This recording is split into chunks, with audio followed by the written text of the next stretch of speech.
certainly one of the most historic.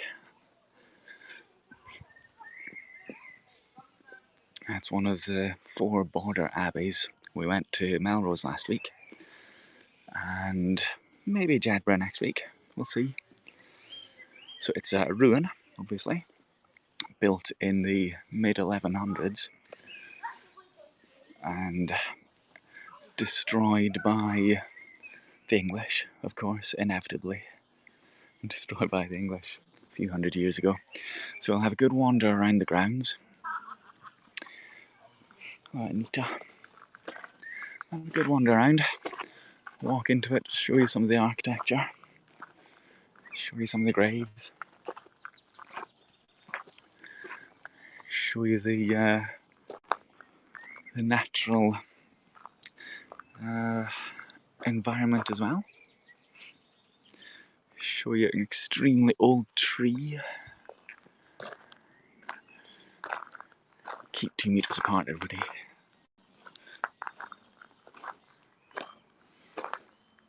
Magnificent, eh? Hello, Laurie. So we'll go along that way in a while. We'll go down here, I think. Hello, lad. We'll head off down this way, because we get a good view of the rose window down here.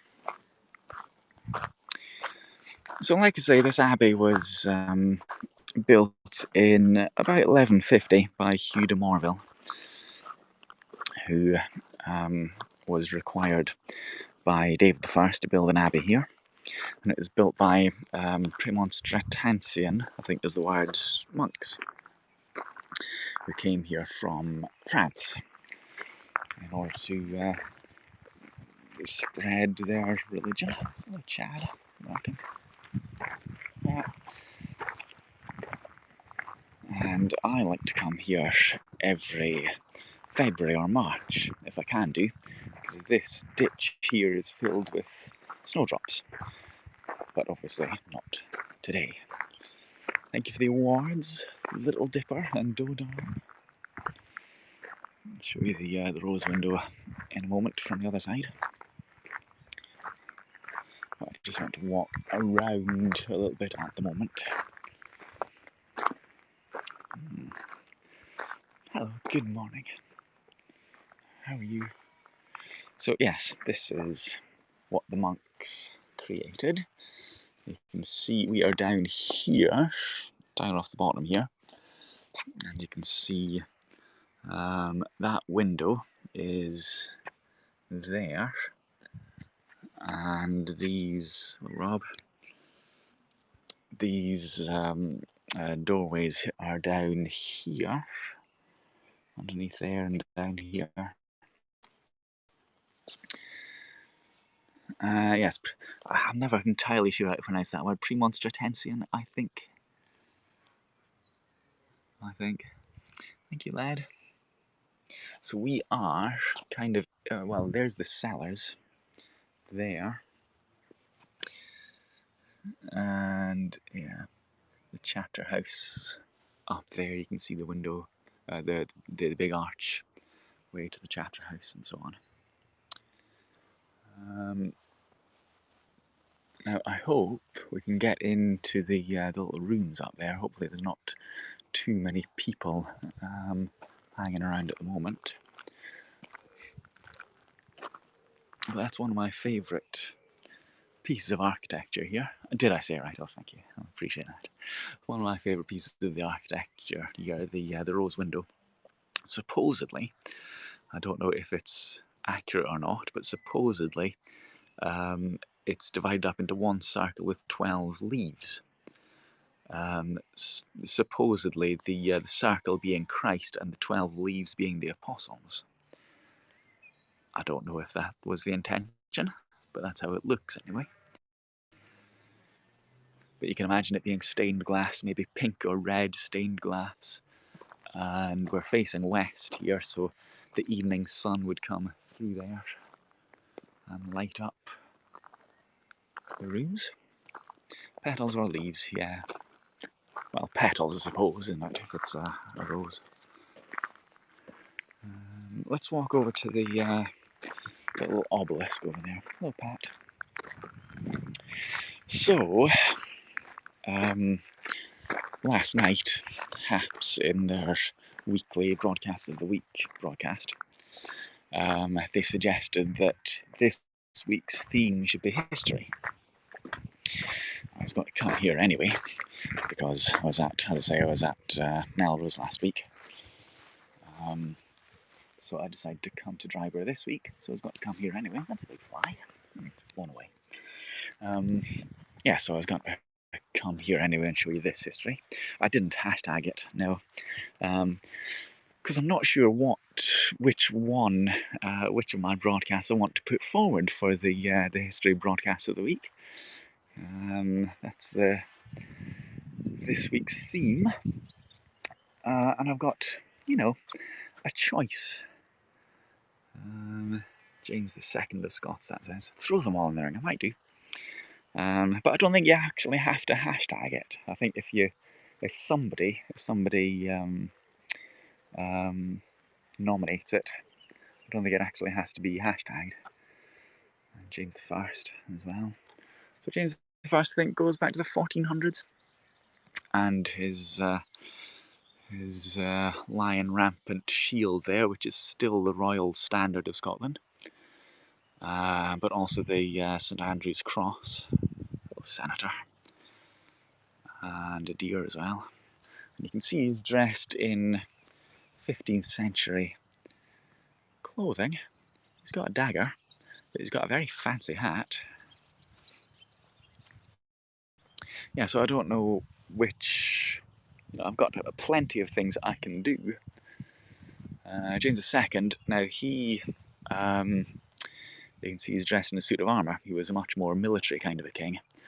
And there's a cannon. I think I'm right in saying that James II was the guy who died when his cannon exploded at Roxburgh Castle. Hello, Happy. How are you doing? Yeah, I think that's right. James II was that guy. So, I mean, I could go to Roxburgh Castle. I could go to plenty of castles. I could go to lots of different houses, cathedrals, abbeys like this one and others. I could go to stone circles. I could show you Abbotsford. I could go to Roman cavalry fort and amphitheatre. I could show you all sorts of things, tell you different stories about different people. So I'm not sure what I want to actually be put forward into the history section, history broadcast this week. Shall we walk down that way a little bit and show you the river and then come back, show you the sheep as well. So Dryburgh, one of the four border abbeys, as I say, with Kelso, Melrose and Jedburgh, and originally Selkirk as well, but that doesn't really exist at all anymore. And this is all because David I, King David I of Scotland, he was a very progressive and modern king, and he wanted to bring in people from Europe. He wanted to strengthen Scotland's ties with France in particular, and other European nations, so that we were less influenced by England, and bring in lots of new ideas, to bring in architects and mathematicians and abbots, historians, thinkers, lots of new ideas. He wanted to bring them all in to Scotland, to modernise Scotland, and make a modern European country out of it. So he created these four abbeys in the south of Scotland, which would have dominion over a great swathe of the country. Because an abbey, I should explain what an abbey is perhaps. Yeah, they would have some sheep, for example. An abbey is where monks live, so it's like a monastery, but an abbey has an abbot who is a head monk, a very important monk. It's a bit like a church has a minister or a priest, but a cathedral has a bishop.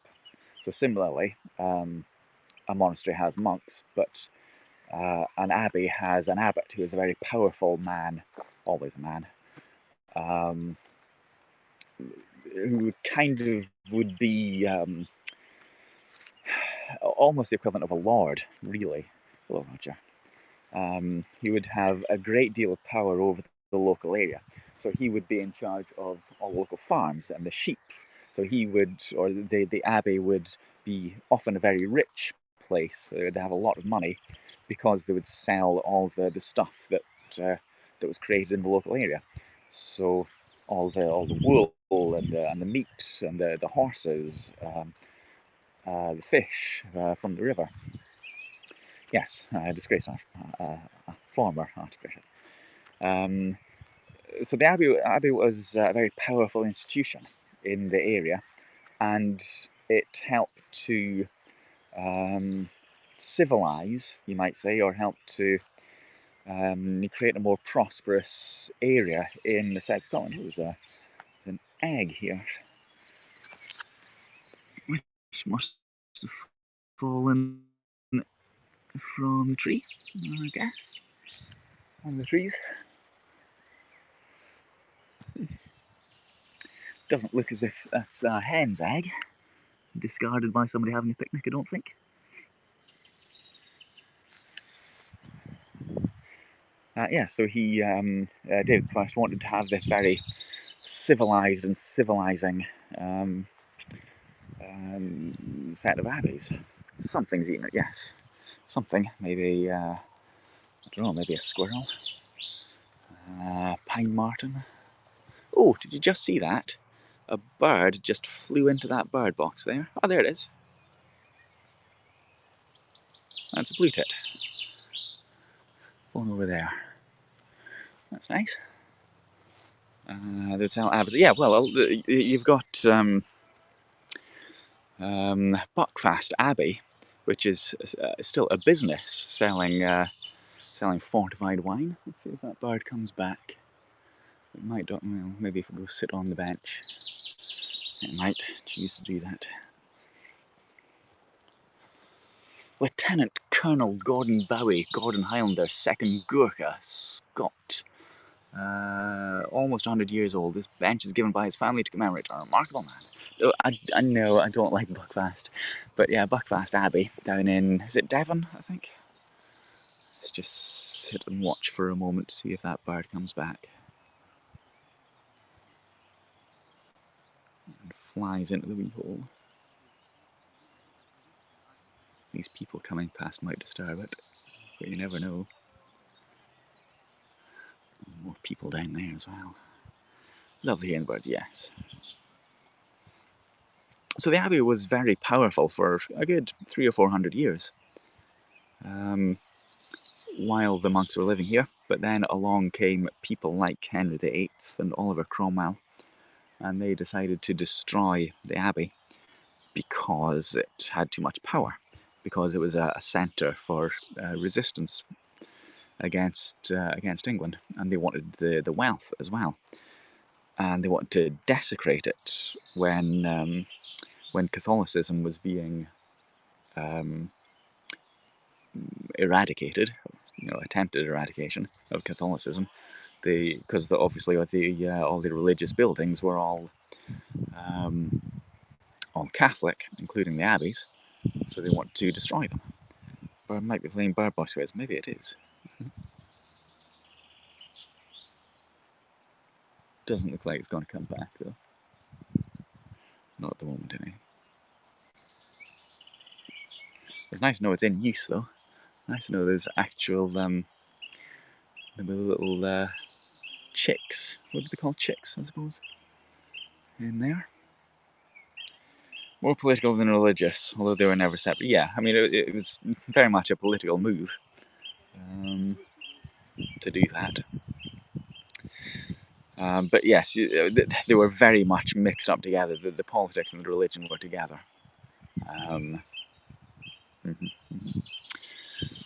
Let's walk further around. There's the Tweed anyway. So sometimes when I'm at the chain bridge, one of the chain bridges, it's just upstream there. Can't quite see, and we can't quite see the the William Wallace's statue either, which is a bit farther up. Yeah, there's a couple of monks fishing the river. There. Watch out for otters.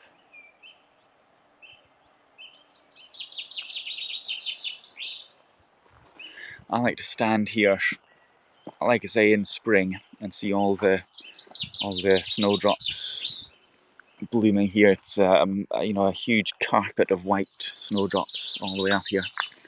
So this would be water for the abbey. You might think it looks like a moat to protect the abbey, but it wouldn't be. It'd be just to bring water up to the abbey.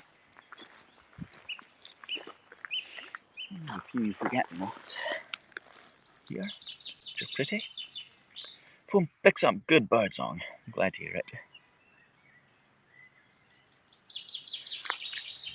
They're pretty loud, actually. That's a hotel, by the way, Dryburgh Abbey Hotel. If people want to come here, they can stay there.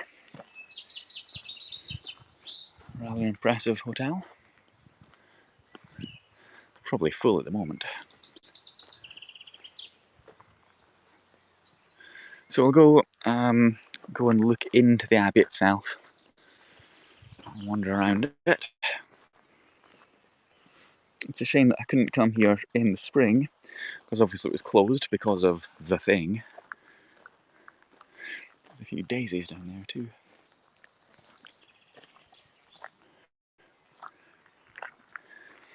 So you got to book to get in here at the moment.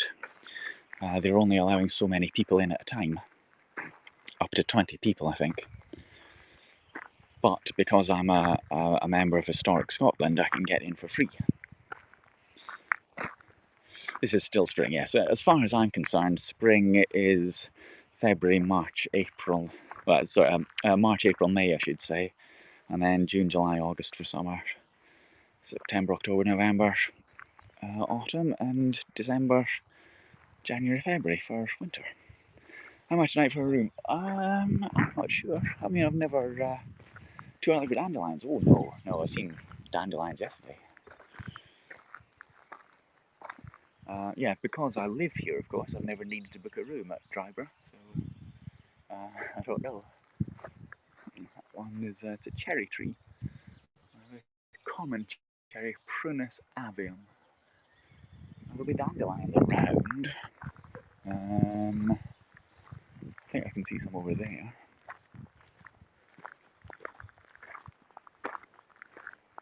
But I think it's a good idea that they let some of the areas grow wild rather than cutting it all back. I think that's a sensible thing to do.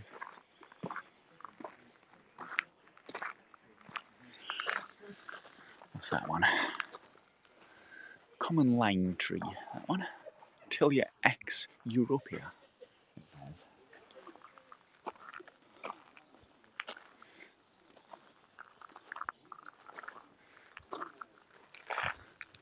We can't go and stand on the roof there, unfortunately, because it's too fragile. But we can have a look at it. Can have a wee look inside.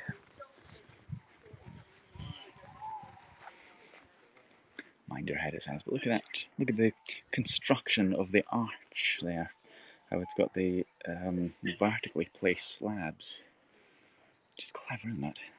Then you can see underneath how they take the different direction.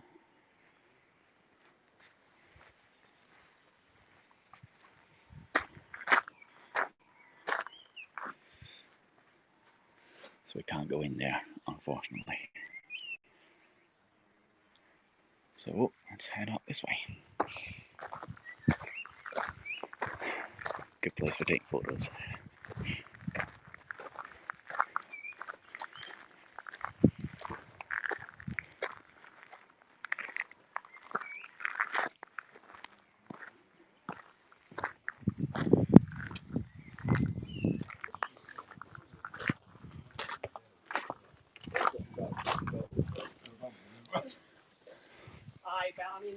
let's go and show you the graves of Haig and Scott up here. Butterfly, yes, we've seen some butterflies around, and a few bees. You're standing in the choir, stalls on your left and right, high altar in front. Overhead rose the central tower upon 4 high pillars. There you can see them. As though on stilts. 3 massive bases remain. The northeast pier in front and to your left. It's complete. Note the beginning of the 2 high arches, which sprang from it to carry the north and east side of the tower. Right, but what I want to show you is Earl Haig of Beamerside. First of all, Douglas Haig, who was the commander-in-chief of the British Army in the First World War. Often maligned, but unfairly, I think, in my opinion. But it's just a very simple grave. You would think that for, you know, the field marshal of an army, he might have something more impressive, but it's exactly the same kind of a gravestone that all of his men have if they died as well. Henry VIII responsible for this. I think there's a few people, a few Englishmen are responsible at various different times. But it's a very simple gravestone. And it just says Douglas Haig. You know, it doesn't say Field Marshal Earl Haig of Beamerside. It's just Douglas Haig, born in Edinburgh. They trusted in God and tried to do the right. Sorry, tried to do the right. It says, and his wife. So his wife set up the Poppy Appeal, the British Legion Poppy Appeal, and they've also got Sir Walter Scott here. So Earl Haig of Beamerside. Beamerside is a little village just a mile away, and Sir Walter Scott was buried here as well, because he lived not far.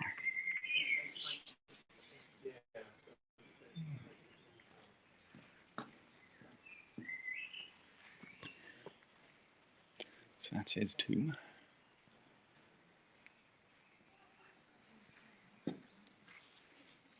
So I might go and show you Abbotsford, where he lived, another day. That's another possible history broadcast. So this, now I was talking about Hugh de Morville, Lord of Lauderdale, in other words, it's L-A-U, which looks like a V, T-H-E-R, Lauderdale now, and Lord High Chancellor of Scotland, who founded and built this abbey under King David I. He died in 1162. And I can step up here and get you a good view. Come up here like this.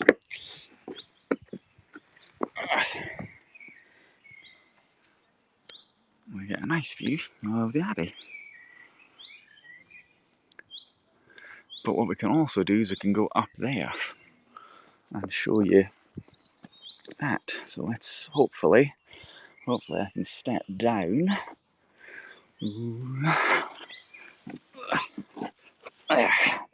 Hopefully I can step down. Spelled Old English differently. Well, the V instead of a U for Lauderdale is because it's difficult to do a curve if you're carving it. So that goes right back to the Romans, at least 1,000 years previously. So it is spelled L-A-U, and then probably, I think, it's the same in local. Well, that's the thing. It's just nowhere yet. The TH, which is now a D, so it's now Lauderdale, but it's shown there as TH. That may have been, instead of a D, it might have been a thorn. The old runic letter, runic symbol, the thorn. which sounds like a TH, sounds like a the, but looks like a D. So it might have been Lauderdale, with a runic thorn, Lauther. But a more modern interpretation shows it as a D, and it's pronounced as if it was a D. So what would have been up here? I'm not sure. There would have obviously been the edge of the corner of the abbey. There would have been stairs up to a higher level. But look at how thick these walls are. If I put my hand here, you can see how thick the stone wall is. It's a metre or more, 3 feet or more in places. Superb audio and video clarity, good. So no, what? No? What do you say? Be pronounced the same in local dialect. Well, yeah, it's Lauderdale now. A very simple Lauderdale. Can you see another example of that? No. But yeah, Lauth, which is now Lauder. But no, I don't think there's any difference in how it's spelled and pronounced, even by the locals. I'll walk up this way. So this is the equivalent. You remember last week I was showing you where Alexander was buried, King Alexander.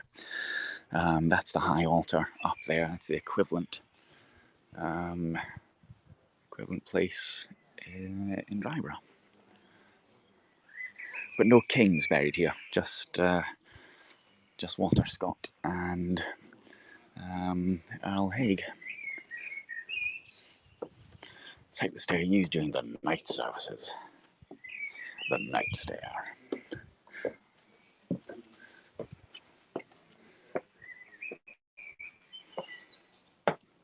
So the place named, yeah, exactly.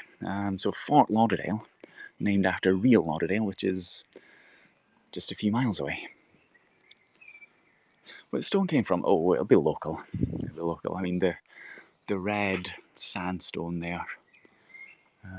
There's plenty of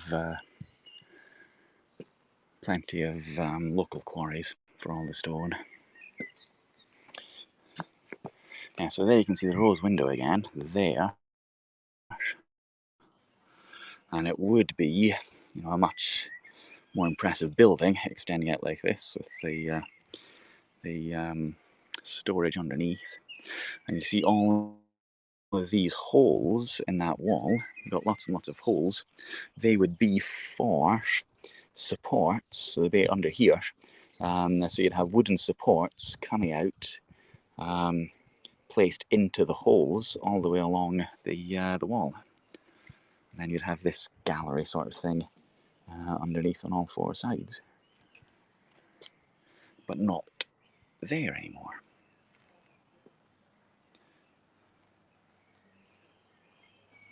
Premonstratensian canons to give out silence, which could only be broken under strict conditions. However, this does not mean that the cloister was silent. Construction work took decades to complete, so the canons would have grown accustomed to the sounds of masons and carpenters. Even the canons themselves could be heard as they often read out loud. Cloisters are a civilized idea, yeah. Well, there's somebody looking very civilized. Another's doing a bit of gardening. We'll go down and have a look at the book cupboard in a while. But I mean, is that particularly civilized? How they would sleep? Just enter the dormitory by the night stair.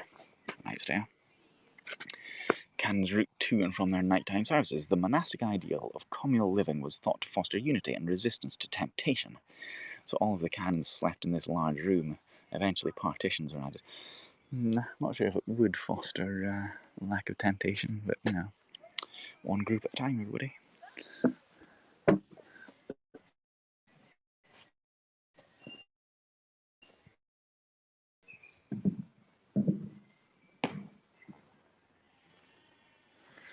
not allowed to go up.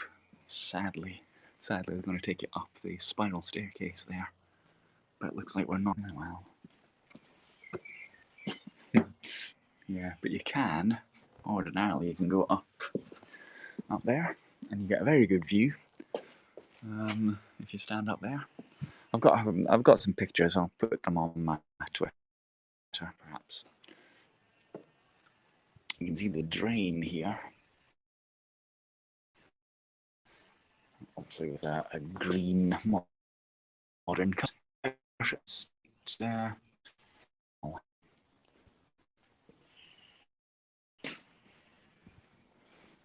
another stairwell there, but I don't think you can ever get up there.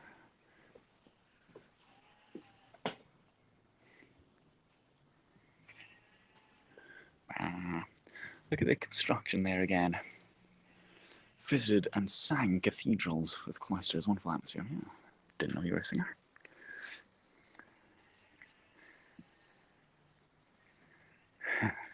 Yes, but like I say, look at how you've got an archway, but it's an archway which is almost within the wall.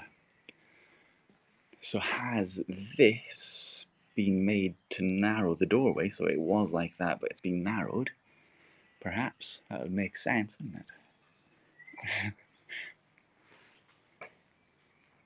And you can see actually how this has been, that's like the exterior wall there, and it would have been thicker, I reckon, because there's so much.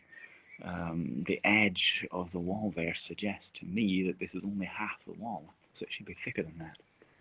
That's what it suggests to me, anyway. So maybe it should have looked much more like that wall. And again, you can see the holes for the ceiling, and probably for the floor above as well. Not sure what this is though. Might be a fireplace, perhaps. Let's walk down again.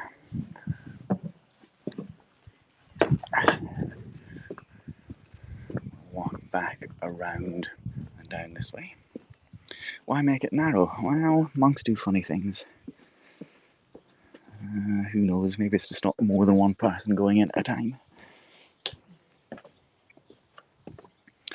Moist holes, post holes perhaps. But these archways have got some beautiful carvings on them, which I'll show you.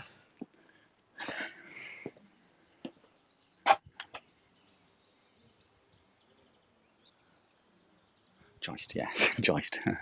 Okay, so this is the book cupboard here. You can see it's got grooves for shelves. Yes, grooves for shelves. So you'd have a little place for reading. Look at that. It's dripping here. Can you see it dripping? And it's dripping from up there. Let me zoom in on that. There we go. I think I can hear music coming from that room. Let's go in here.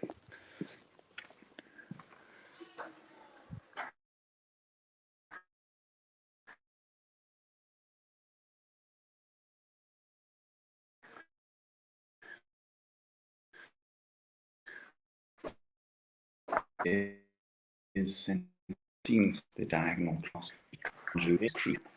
So St Andrew's cross on the blue basket because he seemed to be crucified on the same kind of cross as Jesus. Of it, seemingly the Romans buried diagonally like that. I think he was one would have been they should be on the wall of us, so be able to look up and that would see that. So that beautiful. Ceiling boss carved with the Agnus Dei or Lamb of God. Signal not so great in here, that doesn't surprise me. We're in this vaulted room. Yeah. That's Adam and Eve there, with the serpent and the tree of knowledge, or tree of life, whatever it's called.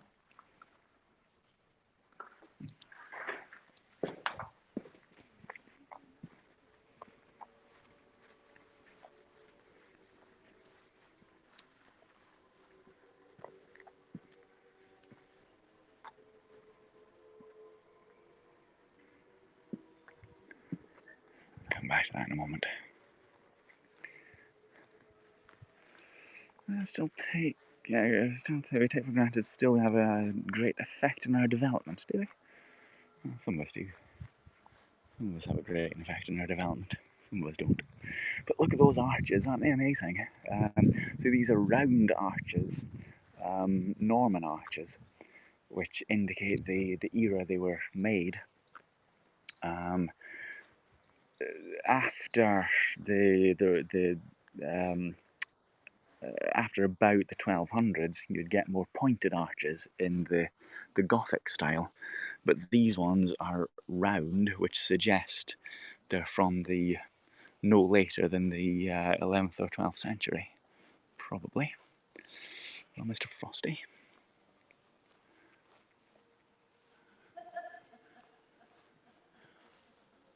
So that looks like almost the beginning of a bit of a Gothic arch, but it's still rounded.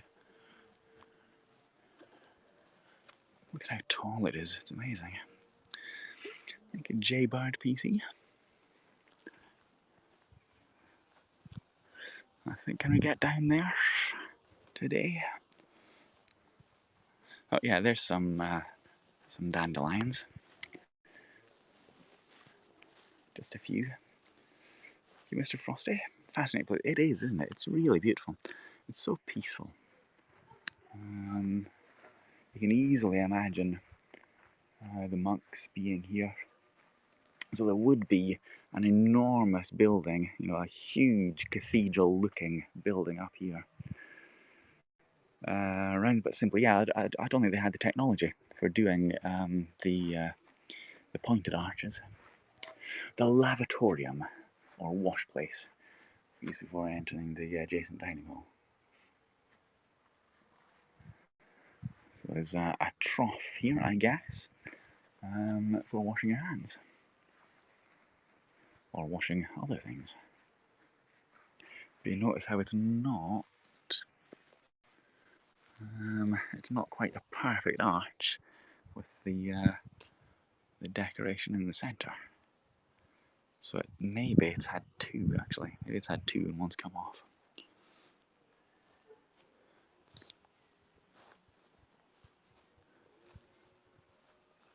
I was here a few years ago when there was a performance going on, some singing, and a dance piece as well, which is quite fascinating. That was good fun. I might see if I can find that again. I should still have it available on Periscope. Wonder why it's red. What, the lavatorium? Maybe, I'm thinking, here's a bit of pure speculation for you, but I'm thinking perhaps that is a softer sandstone. Let's have a little feel of it. Let's feel. So here, this is pretty hard, but is that, yeah, I think it's a little bit softer. I think that's just a little bit softer, so you're not going to graze your knuckles so much. Maybe. I don't know. It's a thought, though, isn't it? It's a possibility. It would make sense, yeah.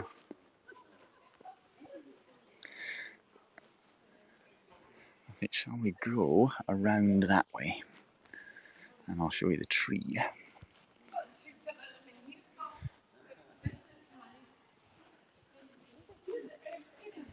I'll show you the yew tree.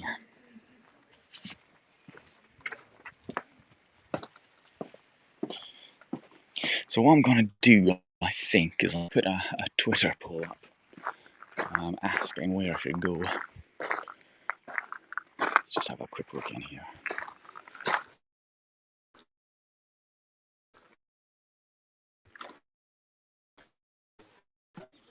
yeah, asking my Twitter history should be history broadcasts.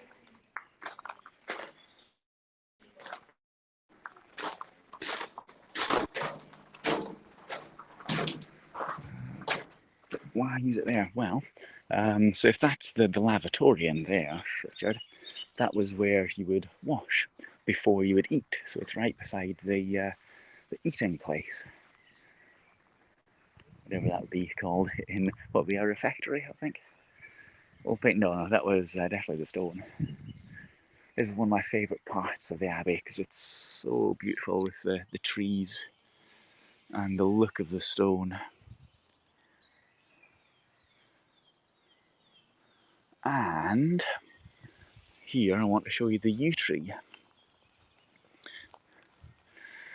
Supposedly, planted here by the monks when they first came. So this tree might be 850 years old, and it's still very much in full health. But just think about that, a tree which is 850 years old. The National Trust, it's Historic Scotland. So that's the body in, or one of the bodies in Scotland, which looks after castles and palaces and abbeys and so on. Historic Scotland. So you got to pay to get in, which is it's something like £6 or something. It's not vastly expensive. But if you're a member of Historic Scotland, as I am, you pay a yearly fee and then get in as much as you like to any of the properties. It was a worrying laugh, wasn't it? It sounded a bit evil. Yeah, but imagine what this tree has seen. It's been in. I think I worked out that this tree has been in 5 different countries.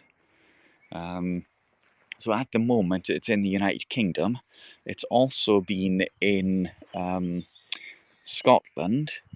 It's been in Northumbria. I think there's a couple more I worked out as well. Scotland, Northumbria, United Kingdom. And I wouldn't go back quite as far as pre-Normans. I don't know what it is, but I wonder why they chose to use different stone there. Well, yeah, like I say, it might be for practical purposes if it was a bit softer, so you wouldn't scratch your hands on it, perhaps. But I don't know. Maybe it's just for decoration. Who can say?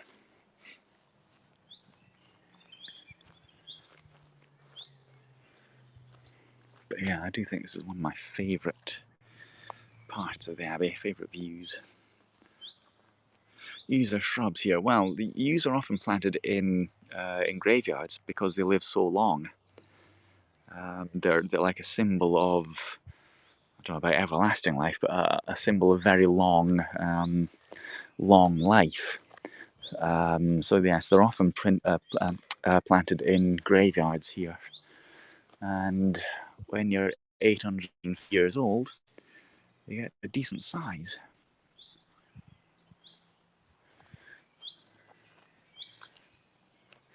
You can see there's still some of the glass in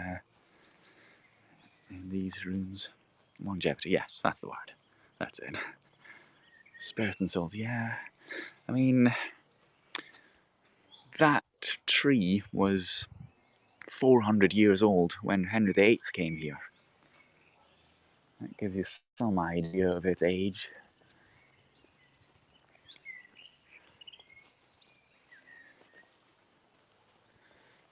Now, what do you think this is? What is this?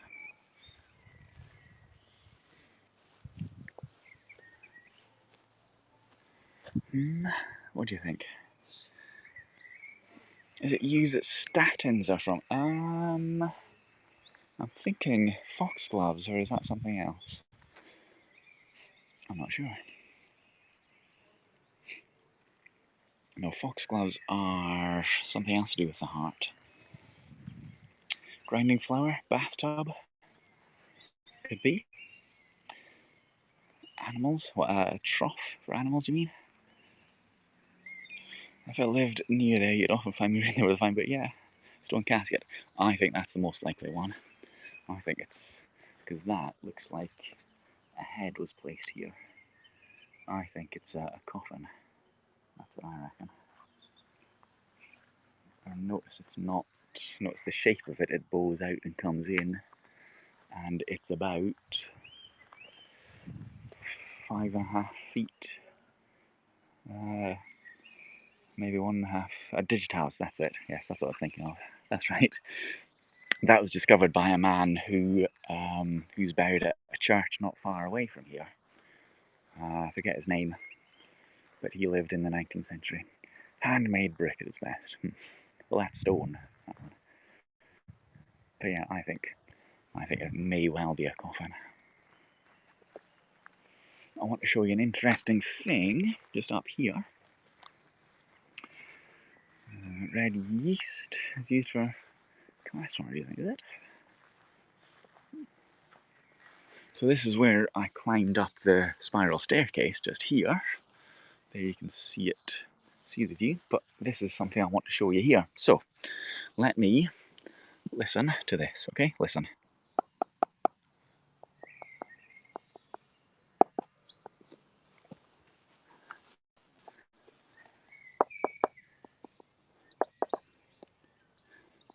Do you hear the difference? Hear the difference?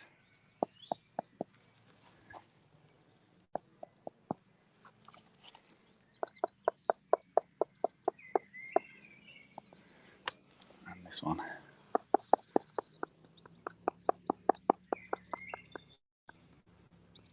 So that, there, and there, they sound hollow.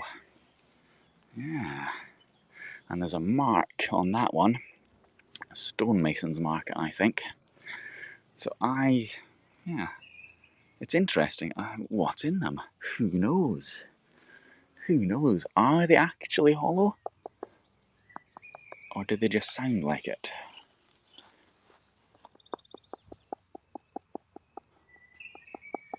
Crack them open? No. I don't think so. That's strange, isn't it? What would Dan Brown make of that, you reckon? Very strange. Look at these buttercups. Aren't they pretty?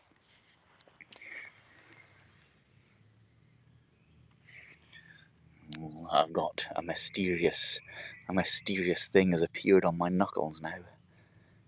That's strange. Could be a time capsule.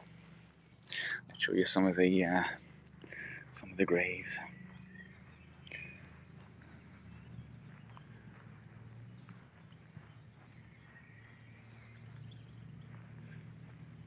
Some very interesting gravestones here. Red tree, yeah, it's nice, isn't it? That one. They're pretty.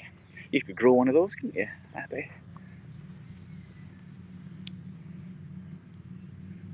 So you often find these symbols, obviously a skull and crossbone, which nowadays means pirates, but it's just a symbol of death, really. And they're that. Can you make this out? This is what you'd think of as an egg timer, so a sands of time thing placed on its side to stop the sands flowing.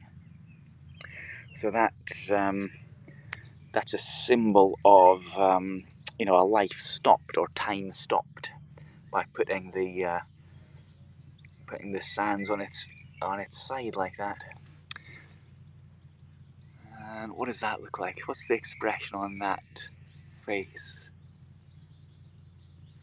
It looks kind of woeful to me. Eternity, yeah.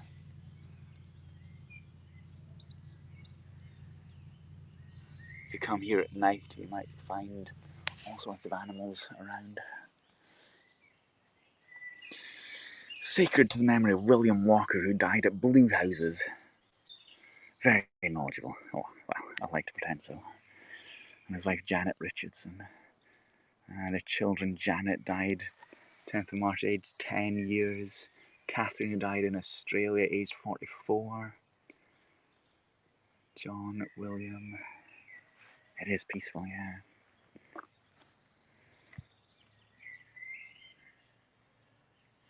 David Haig, Agnes Scriven, Betty Haig, John Walker. Look at this one. This is somebody reading. So we saw a similar one at Melrose last week. Do some embossing, what you mean in graffiti. Yeah, I saw a similar one with somebody reading and an impressive kind of a hairstyle or a wig. Notice how it's grown over with a rather impressive green Mohican now. But that's a good hairstyle, I think. Yeah, it's blue. I don't think so. I think it's just called Blue Houses. And a nice frock coat. So I think this would be 17th or 18th century, I think, judging from the hair and the coat. With all the buttons down it, all the buttonholes you can see. Do I have a formal education history? I do not, no. So it might be a rubbing. A rubbing. Yeah, could do. Might be a writer, a poet. Might be a lawyer. Some sort of a scientist, a doctor perhaps. Can't read any writing on it. Interesting though. Could be a child. I mean, yeah. Probably he, if he can read. He does look certainly young.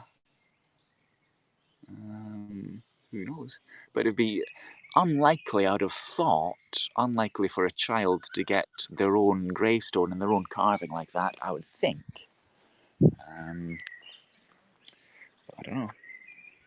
Oh, there's the leaves for you, those red leaves. Yes, I had a feeling that it might have said on the back, actually. I'm sure I've seen that before. But it's difficult to read it.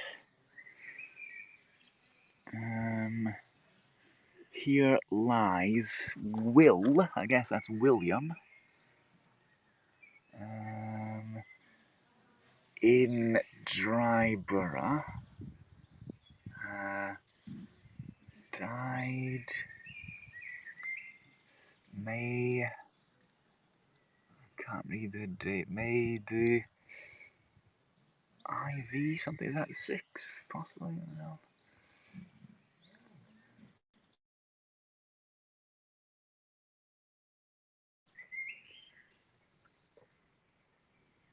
Devout man reading the Bible could be. Could be. Well, it looks like died aged 84, something 1780. Hello, Margaret Elizabeth.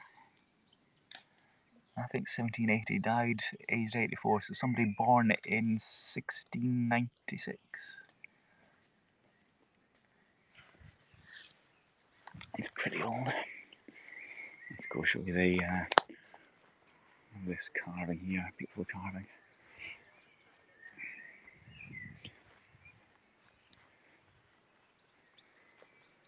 It's one of my favourite ones.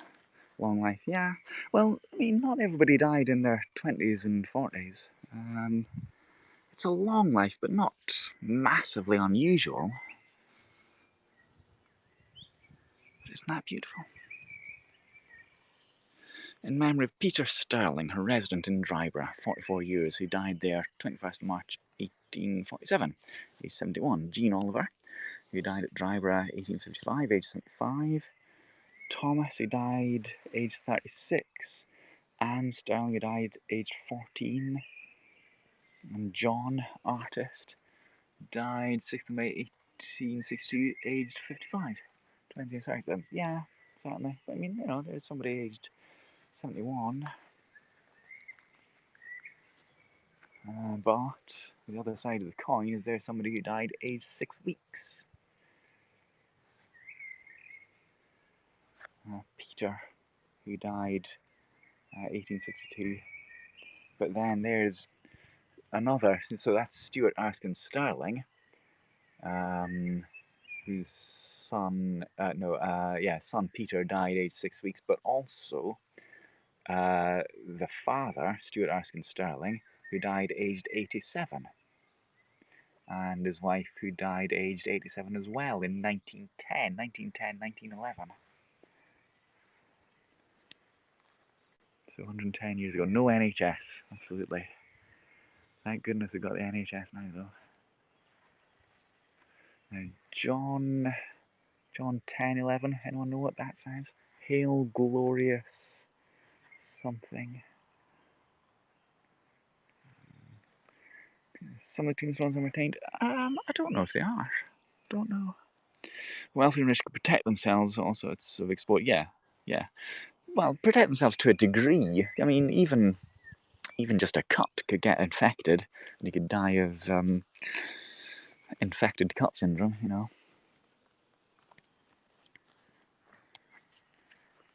Somebody who died as recently as 1993. F. Murdoch Sutherland, beloved husband of Vera Forson. That's a good name, isn't it? Erected by William Forson in memory of his father and mother, Zerubbabel Forson. That's a good. You don't get many Zerubbabels nowadays, do you? He died 1850, aged 55. Isabel Hardy was like that. Well, yeah, not as late as this, obviously, but yeah. I'm gonna sneeze, I think. It's not the Black Death, don't worry. Now this is an interesting one. In memory of William Forson, so another Forson, and of his ancestors, who were tenants in Dryburgh, or Redpath, 250 Redpath Mills, 250 years. William, being exiled to Ireland for non-conformity, returned home in 1689 and settled in the farm of Hollydean Mill, where he died in 1748, aged 82. Esther Foster, that's a good name. His wife died in 1741, aged 76, and Zerubbabel, their son, died 28th of December 1788, aged 71. His wife, Agnes Parvis. So we've got Esther Foster and Agnes Parvis, died 1798, aged 83, and their son, James, died 1781, aged 26. So non-conformity. This would be a religious thing. Rebels, yeah. So you would have rebels who would refuse to conform to the church, and they would be sent abroad as punishment. They'd be sent to Ireland. Quite a lot of people came from the south of Scotland, more the southwest of Scotland, really, and settled in Northern Ireland. Yeah, so that's an interesting thing there. William exiled to Ireland for non-conformity. But I do like Zerubbabel, though. That is a good. So that is a different one there. So Zerubbabel died 1788, and then that would be grandson, who died 70 years later. It's a good word, huh? It's a good name. Reckoned by all ranks of the Royal Horse Guards, 7th Hussars and 17th Lancers, of which regiments Lord Haig was colonel. But yeah, so you often get the little family plots, that's right. And again, it's just a very simple war memorial.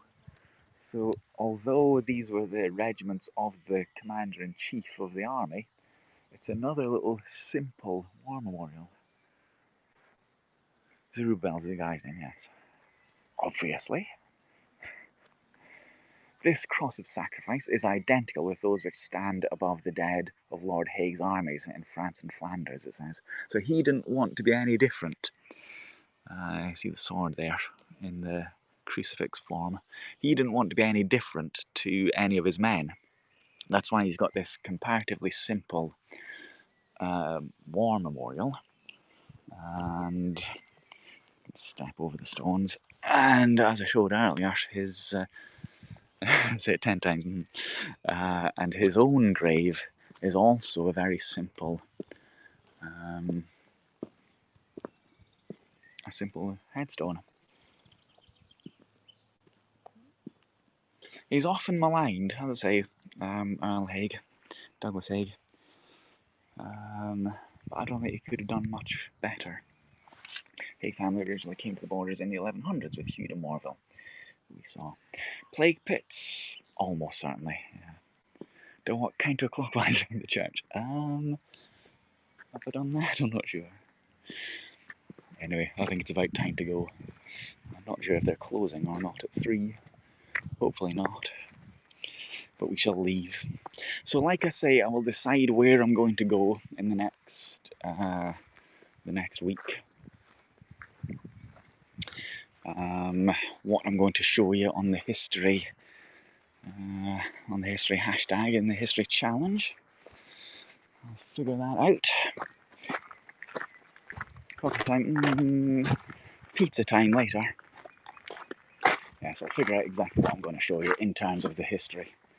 Where I want to go, which castles and palaces and battle sites and graveyards and fancy houses that I want to show you. I'll show them to you this week. I'll show you some.